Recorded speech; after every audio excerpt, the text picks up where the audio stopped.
What's he doing in here?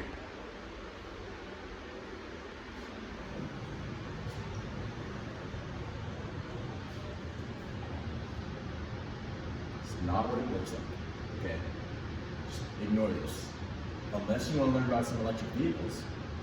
Because, you know, California here, Governor Gavin Newsom, they put in some legislation to aim for 100% electric vehicles on the road by 2035.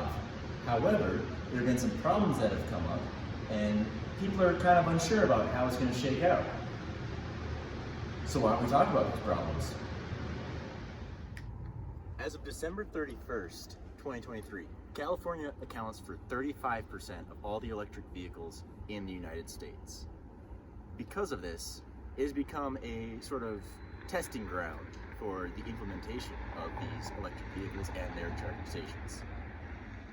As it stands right now, 41% of California's power grid goes towards transportation. As a whole, California produces 50.9 gigawatts from all sources of electricity generation.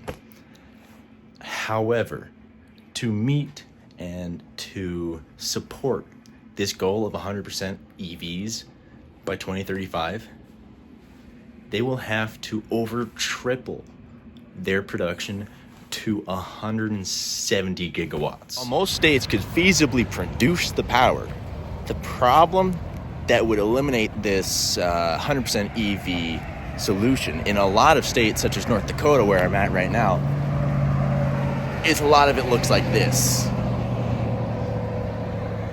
Now, yes, you could run miles and miles and miles and miles of cables to places like this, but if you get stuck out in the middle of a field like this, someone can't just run you a gas can.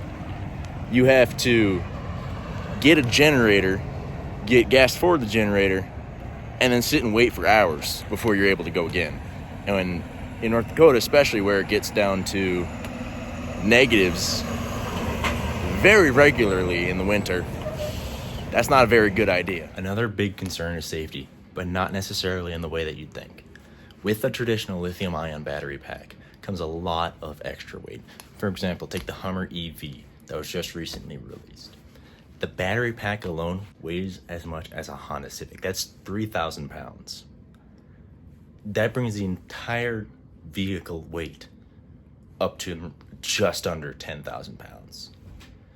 With the way our road safety infrastructure is right now, we're not equipped to handle that. The Midwest Roadside Safety Facility at the University of Nebraska-Lincoln pitted these road safety barriers up against a Rivian R1T, which is an electric vehicle truck that is above your average weight. Now, if I can find a way to put the clip in, I will put the clip in right about here. But if I can't, the link will be down in the description of the video. Definitely take a watch because it's very interesting.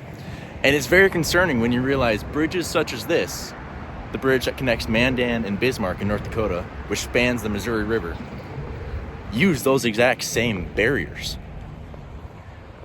And it's been proven that those heavy of cars will smash right through it. And now the more astute among you might recognize, hey, what about semi-trucks? Well, there are two counter-arguments to that one. First of all, semi-truck drivers are licensed with a CDL, which requires extensive testing and basically proving yourself to be capable of driving such a heavy vehicle. The second one, semis don't carry a family of 4 and their dog. So that all begs the question, are they feasible? And if you live in a city, they 100% are, because you have the support and you have the infrastructure.